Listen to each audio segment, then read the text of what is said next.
सभी प्यारे मित्रों को नमस्कार। जय ओशो। प्यारे सद्गुरु ओशो का स्मरण करते हुए हम आज के सत्र की शुरुआत करते हैं। मुझे ख्याल आता है अपने जीवन की एक घटना। मेडिकल कॉलेज से ग्रेजुएशन करने के बाद लगभग 2 साल बाद की बात है। उस समय मैं पूना आश्रम में रहा करता था, वहाँ के मेडिकल सेंटर में काम करता था। एक बार मुझे किसी कारण से 2-3 दिन के लिए बाहर जाना था। मेरी माँ को हाई ब्लड प्रेशर की बीमारी थी, तो मैंने सोचा कि परिवार के किसी अन्य व्यक्ति को मैं सिखा दूं कि ब्लड प्रेशर कैसे नापना, ताकि मेरी गैर मौजूदगी में कोई ज़रूरत पड़े तो उनको चेक कर सकें। तो मैं किसी को सिखा रहा था ब्लड प्रेशर नापना कि सिस्टोलिक ब्लड प्रेशर क्या होता है, डायस्टोलिक ब्लड प्रेशर क्या होता है, कैसे ब्लड प्रेशर कफ बांधा जाता है, स्टेथोस्कोप से कैसे सुनना। जब मैंने पूरा समझा दिया, मैंने कहा चलो अब मेरा ब्लड प्रेशर जांचो ट्रायल के लिए। उन्होंने मेरा ब्लड प्रेशर नापा और कहा कि आपका ब्लड प्रेशर 210/110 है। मैंने कहा ये हो ही नहीं सकता, मैं तो नॉर्मल व्यक्ति हूँ, 25 साल मेरी उम्र है, इतना ब्लड प्रेशर तो बहुत बड़ी सीवियर हाइपरटेंशन कहलाता है, मैलिग्नेंट हाइपरटेंशन कहलाता है। मुझे तो कोई लक्षण है ही नहीं, आपने गलत नापा है, दोबारा नापो। उन्होंने दोबारा नापा, कहा कि ब्लड प्रेशर तो वही आ रहा है 210/110। मैंने कहा रुको मैं खुद अपना नापता हूँ। मैंने खुद नापा। ज़िंदगी में पहली बार ही अपना ब्लड प्रेशर नापा था और मैं हैरान हुआ, मेरा ब्लड प्रेशर इतना ज़्यादा और मुझे पता ही नहीं, इसका कोई लक्षण नहीं। मैं अपने आप को सामान्य समझ रहा हूँ और ये न जाने कितने सालों से मुझे धीरे धीरे बढ़ता चला गया होगा। तो जब मुझे पता चला कि मेरा ब्लड प्रेशर इतना हाई है, तो फिर सारे इन्वेस्टिगेशन कराए और पता चला कि मेरी किडनी में खराबी है। एक किडनी पूरी तरह से ब्लॉक्ड है, 1 इंच से भी बड़ी साइज का रीनल स्टोन है और उसकी वजह से किडनी भी डैमेज हो गई है। और ये सेकेंडरी हाइपरटेंशन, क्योंकि छोटी उम्र में प्राइमरी हाइपरटेंशन नहीं होता, ये सेकेंडरी हाइपरटेंशन है किडनी की खराबी की वजह से। इसके तुरंत ही बाद मुझे रजनीशपुरम पहुंचना था अमेरिका, तो फिर वहाँ जाके ही अगला इलाज हुआ, किडनी का ऑपरेशन हुआ, आधी किडनी निकाल दी गई। लेकिन ये पता नहीं कितने सालों से चल रहा होगा। 1 इंच का स्टोन 1-2 दिन में फॉर्मेट नहीं होता, कई सालों में बना होगा। और इतना ब्लड प्रेशर धीरे धीरे बढ़ता गया। तो हमारी बॉडी उसकी हैबिचुअल होती चली जाती है, हम उसी को नॉर्मल समझने लगते हैं, एडजस्ट होते जाते हैं। तब यह सेकेंडरी हाइपरटेंशन इतने सालों में अब प्राइमरी रूप ले चुका था। तो किडनी का इलाज भी हो गया, ऑपरेशन भी हो गया, फिर लगातार मुझे ब्लड प्रेशर की दवाइयाँ खानी पड़ी। ब्लड प्रेशर ठीक नहीं हुआ, बहुत ब्लड प्रेशर बहुत हाई लेवल पे रहा। यह घटना मैं इसलिए बता रहा हूँ ताकि आपको पता चले कि हमारे देश में या सारे विश्व में डायबिटीज़ के मरीजों की, हाई ब्लड प्रेशर के मरीजों की, हाइपर कोलेस्ट्रॉलीमिया के मरीजों की और हृदय के मरीजों की जितनी संख्या हम जानते हैं, जिसको आप नेट पे पढ़ सकते हैं, गूगल पे देख सकते हैं, वह संख्या सिर्फ 1/4 है, 1/4। बीमारी इससे करीब 4 गुनी ज़्यादा है। बहुत लोगों को इसके बारे में कुछ भी नहीं पता, क्योंकि इन बीमारियों के कोई ऐसे विशेष लक्षण हमेशा नहीं होते, कभी कभी होते हैं, हमेशा नहीं होते। और पर्टिकुलरली जब ये बीमारियां धीरे धीरे अपनी जड़ें फैला रही हैं, तब इनका बिल्कुल पता नहीं चलता। अचानक ब्लड प्रेशर बढ़ जाए या कम हो जाए, अचानक ब्लड शुगर बहुत हाई हो जाए या बहुत लो हो जाए, तो हमें तुरंत पता लग जाएगा, उसके सिम्टम्स होंगे। लेकिन यह प्रक्रिया अगर स्लो प्रोसेस में धीरे धीरे चल रही हो, तो हमें इसका पता ही नहीं चलता, जब तक कि हम बहुत ख़तरनाक स्थिति में नहीं पहुंच जाते हैं। तो जब मेरे हाई ब्लड प्रेशर की डिटेक्शन हुई, किडनी बीमारी का पता चला, तब पता चला कि ग्लूकोज टॉलरेंस टेस्ट भी ख़राब है। माइल्ड डायबिटिक में 25 साल की उम्र में ही हो चुका हूँ। तब से लगातार इनका इलाज चलता रहा। फिर एक समय ऐसा भी आया सन 2000 के आसपास, जब मुझे इंसुलिन इंजेक्शन लेने शुरू करने पड़े। उसका डोज बढ़ते बढ़ते 90 यूनिट्स पर डे पर पहुंच गया। और तब भी अच्छा कंट्रोल नहीं था। सारी गोलियां भी खा रहे हैं, सब कुछ कर रहे हैं, फिर भी कंट्रोल नहीं और स्थिति बिगड़ती जा रही है।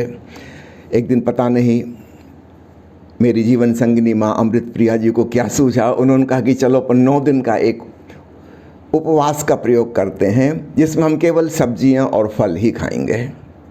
तो कोई बीमारी के हिसाब से नहीं किया था, यूं ही शौक से वह प्रयोग किया। 9 दिन केवल बॉइल्ड वेजिटेबल्स और कुछ फ्रूट्स खाए और हैरानी की बात 3-4 दिन के बाद ही इंसुलिन का डोज घटते घटते 0 पे पहुंच गया। 5वें-6वें दिन से जो ओरल टैबलेट्स ले रहे थे उनका डोज भी कम होना शुरू हो गया। ब्लड प्रेशर में भारी गिरावट हो गई, गोली का डोज एकदम आधा करना पड़ा, उसके बाद चौथाई करना पड़ा। और तब से एक बात समझ में आ गई कि हमारे भोजन का इतना महत्वपूर्ण संबंध हमारे स्वास्थ्य से हो सकता है। विशेषकर ये बीमारियां high blood pressure, diabetes mellitus, hyper cholesterolaemia और ट्राइग्लिसराइडीमिया, हृदय की बीमारियां, वास्तव में ये अलग अलग बीमारियां नहीं हैं। ओबेसिटी को भी इसी में गिन लें, मोटापे को। ये 5 बीमारियां जिनको हम सामान्यतः अलग अलग इंडिपेंडेंट बीमारी मानते हैं, ये अलग अलग नहीं हैं। ये सब आपस में संयुक्त हैं और जुड़ी हुई हैं। यदि एक बीमारी आ गई है तो समझो दूसरी ने भी अपनी जड़ें वहाँ प्रवेश करा दी हैं शरीर में और वो भी पनपने लगी है। तीसरी भी, चौथी भी, अंततः हम पाएंगे हृदय भी खराब होने लगा और उसकी वजह से क्रमशः किडनी, मस्तिष्क, आँखें ये खराब होने लगी। मेरा आई विज़न भी बहुत कम हो गया था, मोटा चश्मा दूर का भी पास का भी मुझे लगता था। आप मेरी पुरानी फ़ोटो देखेंगे, उस सब में चश्मा लगा हुआ था। फिर संयोगवशात यह ट्रिक हाथ में आई कि सब्जी और फल हमारे ऊपर कुछ विशेष प्रभाव डालते हैं। तो कुछ दिनों के लिए मैंने अनाज लेना बिल्कुल मिनिमम कर दिया, फल और सब्जी ही मैंने ज़्यादा खाने शुरू कर दिए और कुछ ही महीनों के भीतर मेरी डायबिटीज़ बिना इंसुलिन के कंट्रोल्ड हो गई, गोलियों का डोज भी कम हो गया, मेरी आँख में इम्प्रूवमेंट होना शुरू हुआ। 1-2-3 महीने के अंदर मेरे चश्मे के नंबर चेंज होते गए, कम होते गए और कोई 6 महीने के बाद चश्मा उतर ही गया। ब्लड प्रेशर की गोली बंद कर दी गई और तब से लेकर आज तक तो करीब 20-22 साल हो गए, तब से वह गोली बंद है, उसके बिना मेरा सब ठीक है। इस बीच में मैं महसूस करता हूँ कि मेरे स्वास्थ्य में खूब इम्प्रूवमेंट हुआ। एक समय था सन 92 में मेरा वज़न 92 किलो था। लोग कहते हैं ना समय के साथ चलो, तो मैं समय के साथ ही चल रहा था। सन 90 में 90 किलो का था, 91 में 91 किलो का, 92 में 92 किलो का। फिर स्थिति हो गई, मोटापा इतने ज़्यादा था कि फिर चलते ही नहीं बन रहा था। फिर मैंने वज़न ड्रॉप करना शुरू किया और बड़ी आसान तरीके से किया।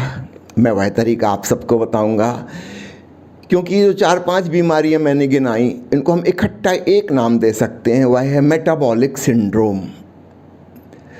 तो diabetes, high blood pressure, cholesterol, triglyceride, हृदय की बीमारियां और मोटापा, ये अलग अलग बीमारियां नहीं हैं, एक मेटाबॉलिक सिंड्रोम है। एक ही बीमारी के अलग अलग प्रकट होने के ढंग हैं ये। और अगर हमने इसमें से मोटापे को कंट्रोल कर लिया, ओवरवेट को, आज मेरा वज़न ठीक उतना ही है जितना ऊंचाई के अनुसार स्टैंडर्ड लाइफ इंश्योरेंस कॉरपोरेशन की लिस्ट में लिखा हुआ है, स्टैंडर्ड वज़न का चार्ट, उतना मेरा वज़न है 67 किलो, यानी पहले से 25 किलो कम। ये वज़न मैंने कैसे घटाया, उस पर मैं विशेष प्रकाश डालना चाहूँगा, क्योंकि मोटापे की बीमारी हमारे देश में ही नहीं सारे विश्व में बहुत तेज़ी से बढ़ रही है, उन्नत देशों में हमसे भी ज़्यादा। लेकिन एक विचित्र बात है, हमारे गरीब देश में ये महंगी वाली बीमारियाँ डायबिटीज़ की और हार्ट अटैक की बहुत ज़्यादा हैं, बहुत महंगी बीमारियाँ हैं, ज़िंदगी भर इलाज करना होता है, पूरी तरह से ठीक भी नहीं होती। और विशेषकर डेवलपिंग कंट्रीज़ में और हमारे देश में ये कुछ रेशियल प्रीडिस्पोजिशन होता है। हमारे देश की जो जेनेटिक संरचना है पूर्वजों से जो चली आ रही है, उसमें ब्लड प्रेशर, डायबिटीज़ और हृदय की बीमारियों की संभावना बहुत ज़्यादा है, पश्चिमी मुल्कों से भी ज़्यादा है। तो इस मेटाबॉलिक सिंड्रोम से हम कैसे डील करें? हो सकता है आज आपको बीमारी ना हो, लेकिन भविष्य में हो सकती हो सकता है आपके परिवार में किसी को हो, रिश्तेदारों में किसी को हो, और आपकी छोटी सी जनरल नॉलेज उनके लिए कितना महत्वपूर्ण रोल अदा कर सकती है, इसका अनुमान लगाना मुश्किल है। जब आप उपयोग करेंगे तब आपको पता चलेगा कि कितने आश्चर्यजनक इसके परिणाम आते हैं। तो सबसे पहले तो यह बात समझ लें कि यह मेटाबॉलिक सिंड्रोम एक बीमारी है जिसमें हमारे भीतर जो चयापचय मेटाबॉलिज्म चलती है, उसका एक पहलू है शुगर मेटाबॉलिज्म, कार्बोहाइड्रेट की, दूसरा है नमक की मेटाबॉलिज्म और दूसरे मिनरल्स की, तीसरा है घी, तेल, फैट्स, लिपिड्स के मेटाबॉलिज्म, और इन सब का संयुक्त परिणाम हमारे हृदय को भोगना पड़ रहा है। आँखों पर, किडनी पर और मस्तिष्क पर और नर्वस सिस्टम पर इसका प्रभाव पड़ता है। तो हम अगर एक चीज़ को रोक सकें, मोटापे को, और मोटापा क्यों बढ़ा है विशेषकर पिछले 50-60 सालों में, शिक्षा के साथ साथ हमारे शारीरिक श्रम कम हो गए हैं, आजीविका उपार्जन के जो साधन हम अपना रहे हैं उनमें फिजिकल एक्सरसाइज, मेहनत बहुत कम बची। बैठे बैठे सारे काम हो रहे हैं। इस कोरोना काल में और भी ज़्यादा सब कुछ वर्क फ्रॉम द होम हो रहा है, न कोई चलना फिरना है, न कहीं आना जाना है। शारीरिक श्रम कम होता गया है, संपन्नता बढ़ी है, आर्थिक उन्नति हुई है, और उसके साथ साथ भोजन की उपलब्धि, इतना भोजन पहले कभी उपलब्ध नहीं था। तो हमारे पूर्वजों से जो आदत चली आ रही हमारे भोजन की, यद्यपि सारी परिस्थिति बदल गई लेकिन हमारी मनस्थिति नहीं बदल गई। हम आज भी भोजन वैसा कर रहे हैं जैसे आज से 100 साल पहले किया जाता था।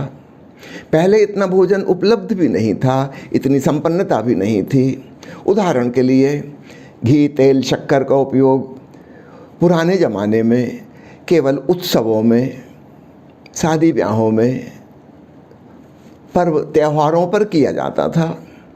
आज करीब करीब हम रोज़ इनका उपयोग कर रहे हैं, रोज़ मिठाइयाँ खा रहे हैं, रोज़ आइसक्रीम खा रहे हैं, रोज़ चॉकलेट खा रहे हैं, रोज़ पकवान बन रहे हैं जो साल में 2-4 बार कभी मिलते थे खाने को।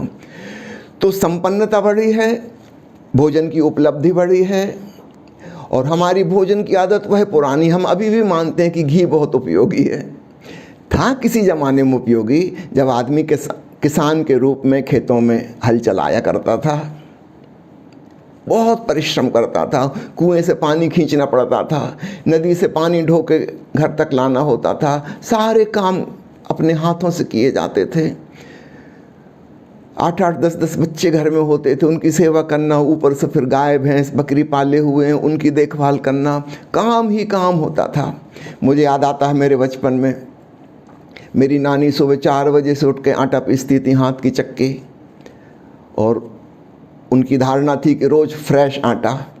फिर बाद में गांव में बिजली भी आ गई, चक्की भी लग गई बिजली की, लेकिन उन्होंने कभी बंद नहीं किया जब तक वो जीवित रहीं, हाथ का पिसा फ्रेश आटा रोज़। कितनी मेहनत होती थी, कितना काम काज करते थे। उस ज़माने में उतना घी कंज्यूम करना चलता था, उसकी ज़रूरत थी। लेकिन आज जब हम कुछ भी नहीं कर रहे हैं और वैसा ही घी तेल उपयोग कर रहे हैं और डेयरी प्रोडक्ट्स ले रहे हैं और काम धाम कुछ बचा नहीं, तब निश्चित रूप से हमारे स्वास्थ्य को हानि पहुंचेगी। लगभग 17-18 साल की उम्र तक शरीर की ऊंचाई बढ़ती है, हड्डियों की लंबाई बढ़ती है। इसके बाद भोजन की आवश्यकता बहुत कम हो जाती है। लेकिन 18 साल तक हम जो भोजन करते आए हैं, हमारी वही टेंडेंसी, हमको लगता है ये तो नॉर्मल भोजन है, इतनी सब्जी खाना, इतने फल खाना, इतने मिल्क प्रोडक्ट्स लेना, ये तो हम बचपन से ले रहे हैं। लेकिन 7 साल से लेकर करीब करीब 17 साल तक बहुत ज़्यादा भोजन की ज़रूरत थी। रोज़ शरीर बढ़ रहा था, मांसपेशियाँ बन रही थी, हड्डियाँ लंबी हो रही थी, ऊंचाई बढ़ रही थी। फिर ऊंचाई फिक्स हो गई, अब इसके बाद ऊंचाई तो बढ़नी नहीं है और हम भोजन वही ले रहे हैं। अब क्या बढ़ेगा?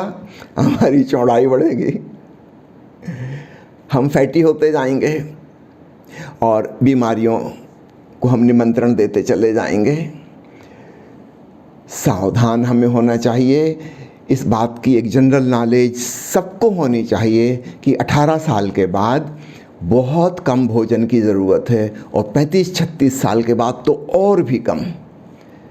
18 साल का युवक युवती फिर भी खेलते हैं, कूदते हैं, पढ़ाई लिखाई में श्रम करते हैं, चलना फिरना होता है। 30-35 साल के बाद फिज़िकल एक्टिविटी और भी कम हो जाती हैं। ना तो आप खेल के मैदान में जा रहे हैं, ना कोई आप भाग दौड़ कर रहे हैं, ना कोई शारीरिक श्रम घर में हो रहा है, सारा काम मशीनें करने लगी। ना आपको कपड़े धोना है, ना झाड़ू बुहारू लगाना है, उसके लिए वैक्यूम क्लीनर आ गए हैं। अभी पोंछा लगाने की मशीन भी आ गई, छोटी सी वजन नापने की मशीन जैसे ही, ऑटोमेटिक रोबोट, वो घर का पोंछा लगा देती है। करना क्या है? लगभग कुछ भी नहीं। ज़्यादा से ज़्यादा जो काम आप कर रहे हैं, कार का स्टीयरिंग व्हील घुमा रहे हैं और टेलीविज़न का रिमोट कंट्रोल की बटन दबा रहे हैं, इतना ही कुल काम रह गया है। सावधान, हमें बहुत कम भोजन की ज़रूरत है। एक आम आदमी 35 साल की उम्र वाला या उससे बड़ी उम्र वाला, औसत फिगर में बता रहा हूँ, उसे 1600 कैलोरी से अधिक की ज़रूरत नहीं है, सिर्फ मेंटेनेंस करने के लिए। शायद पुरुषों के लिए थोड़ा और ज़्यादा, 1800 या 2000 कैलोरी तक होगा। महिलाओं के लिए, चूँकि उनकी हाइट कम होती है, औसत की बात कर रहा हूँ, 1600 कैलोरी भोजन पर्याप्त होता है। और अक्सर एक एवरेज हम निकालें, एक मिडिल क्लास इंडियन कितना भोजन कर रहा है, वो करीब करीब इससे 2 गुना खाना खा रहा है। 1600 की जगह 3200 कैलोरी। ज़्यादा संपन्न सोसाइटी में 4000 और 5000 कैलोरी प्रतिदिन खा रहे हैं। अतिशय भोजन ये कहाँ जाएगा? ये हमारी चमड़ी के नीचे फैट बन के डिपॉजिट हो जाएगा और हमारी धमनियों में, ब्लड वेसल्स में, वहाँ पर कोलेस्ट्रॉल और ट्राइग्लिसराइड्स के प्लेक्स के रूप में डिपॉजिट हो जाएगा। फिर हृदय की बीमारी होगी, फिर खून की धमनी सिकुड़ गई, हाई ब्लड प्रेशर की बीमारी होगी। और हमारा पेनक्रियाज जो इंसुलिन सिक्रीट कर रहा है शुगर को पचाने के लिए, उसकी इतनी हैसियत और औकात नहीं है कि इतने हाई ब्लड शुगर लेवल को वो मेंटेन कर सके। एक छोटे से उदाहरण से समझना, समझो एक स्कूटर है, छोटा सा इंजन है, उसमें छोटी सी पेट्रोल की टंकी है। अगर हम ऐसा करें कि स्कूटर की पेट्रोल की टंकी को हम बड़ा करते चले चलें, उसको हम इतनी बड़ी टंकी बना दें जितनी कि ट्रैक्टर में या ट्रक में होती है, और उतना पेट्रोल उसमें भर दें, बेचारा स्कूटर इस टंकी को ढोने में ही खराब हो जाएगा और उसके टायर को भी हम पंक्चर कर दें। क्या यह स्कूटर चल पाएगा?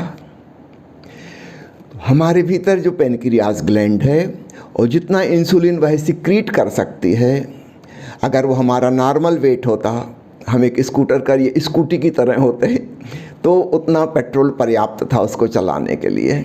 लेकिन हमने टंकी की मात्रा इतनी बड़ी कर दी, उसका ही इतना वजन हो गया, इतनी फैट डिपॉजिट हमने कर ली।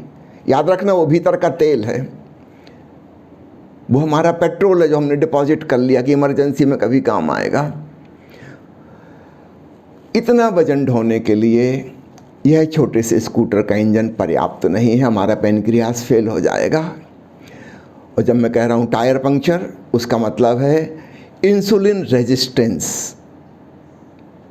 हमारी मांसपेशियों में जो रिसेप्टर्स होते हैं इंसुलिन के, वो रेजिस्टेंस, प्रतिरोध खड़ा कर देते हैं, वो इंसुलिन को प्रवेश ही नहीं करने देते। यह रेजिस्टेंस तब ख़त्म होता है जब हम फिज़िकल एक्टिविटी करें, व्यायाम करें, एक्सरसाइज करें, चलें फिरें, पहाड़ चढ़ें। अभी मैं कल ही कसौली से लौटा हूँ, डॉक्टर निनाद जी से वहाँ मुलाकात हुई थी, वहाँ 1 हफ्ते का कैंप चल रहा था और हम लोग रोज़ एक पहाड़ी पर चढ़ने जाते थे। शाम का वाइट रोप ब्रदरहुड हम वहाँ जाके करते थे।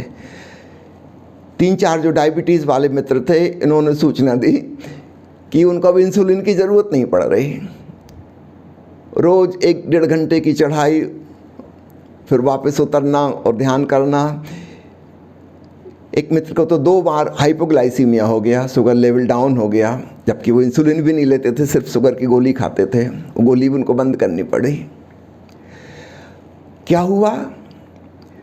जब हमारी मांसपेशियां उपयोग में आती हैं, हम श्रम करते हैं, तो वो जो इंसुलिन रेजिस्टेंस डायबिटिक के भीतर पैदा हो गया है वो ख़त्म हो जाता है। तब वो थोड़ी सी मात्रा जो इंसुलिन की मौजूद है वह भी ज़्यादा प्रभावी हो जाती है। गोली का छोटा सा डोज बड़े डोज के बराबर काम करता है और डायबिटीज़ बहुत अच्छे से नियंत्रण में आ जाती है। अधिकांश डायबिटीज़ वालों को इंसुलिन की कमी नहीं होती, बल्कि कई एक्सेप्शनल केसेस में तो हाइपर इंसुलिनीमिया होता है, लेकिन इंसुलिन रेजिस्टेंस साथ में होता है। इसको मैं कहता हूँ स्कूटर का टायर पंक्चर हो जाना। तो डायबिटीज़ की स्थिति में स्कूटर का टायर पंक्चर है, छोटा सा इंजन है जिसकी औकात के बाहर है इतना बड़ा वजनदार वाहन को चलाना। तो वाहन को हम छोटा कर लें, इतने बड़े वाहन की ज़रूरत नहीं है। तो अपनी ऊंचाई के अनुसार अगर हमारा वज़न कंट्रोल हो जाए, हम मोटापे पर नियंत्रण कर लें, जो कि बहुत आसान है। मैं पुनः दोहराना चाहता हूँ, बहुत आसान है। मैंने खुद किया है, कैसे किया है वह आपको बताऊँगा और तब आपको समझ में आएगा कि कितना आसान है। मैं नहीं चाहता कि आप किसी डाइटिशियन की सलाह लें। बहुत सिंपल सा फार्मूला है, गणित जैसा। कितनी कैलोरी इनटेक हो रही है हमारी और कितनी कैलोरी की आउटपुट हो रही है। यदि इन दोनों के बीच में बैलेंस है, जितनी हम कैलोरी ले रहे हैं उतनी ही हम प्रतिदिन खर्च कर रहे हैं, तो हमारा वज़न जितना है उतना ही मेंटेन रहेगा। यदि हम कैलोरी इनपुट ज़्यादा है और आउटपुट कम है तो हमारा वज़न बढ़ेगा। और इसका ठीक उल्टा, यदि कैलोरी इनपुट हमारी कम हो जाए और आउटपुट बढ़ जाए तो हमारा वज़न घटना शुरू हो जाएगा। तो कैसे यह मैनेज करना बड़ी कलाकारी का काम है। यदि आपने कैलोरी इनपुट इस प्रकार से कम किया कि आप अपने मनपसंद स्वाद वाले भोजन लेते रहे, कभी आपको ऐसा नहीं लगा कि आप भूखे हैं, तो आप इसको मेंटेन कर पाएंगे। यदि आपने कैलोरी आउटपुट बढ़ाया, अर्थात शारीरिक श्रम अधिक किया, लेकिन उसको इस ढंग से करना है कि वह मेंटेन हो सके, आपकी पसंद वाली गतिविधियां हों। अगर आपने कुछ दिन के लिए जिम ज्वाइन कर लिया तो ये टेम्पररी हल तो हो जाएगा, लेकिन ये परमानेंट सॉल्यूशन नहीं हो सकता। आप हमेशा जिम नहीं जा सकते। 2-4 महीने में आप बोर हो जाएंगे। ज़िंदगी में कुछ ऐसी परिस्थितियाँ आएंगी, आपको कहीं और बाहर जाना पड़ेगा जहाँ जिम नहीं है, और एक बार वो छूट जाएगा तो फिर छूट जाएगा। ये हमेशा नहीं चलने वाला। यदि आपने ज़ोर ज़बरदस्ती करके अपने आप को भूखा मारा, किसी नेचुरोपैथी आश्रम में जाके आपने उपवास कर लिए, ठीक है, महीने भर में आप 10-15 किलो वज़न घटा लेंगे, लेकिन इसको मेंटेन नहीं कर पाएंगे। आप घर वापस आएंगे और जहां आपका वज़न था 6 महीने में वहीं पहुंच जाएगा, और शायद प्रतिशोध लेने की भावना से, बदला लेने की भावना से पहले से भी ज़्यादा वज़न बढ़ जाए।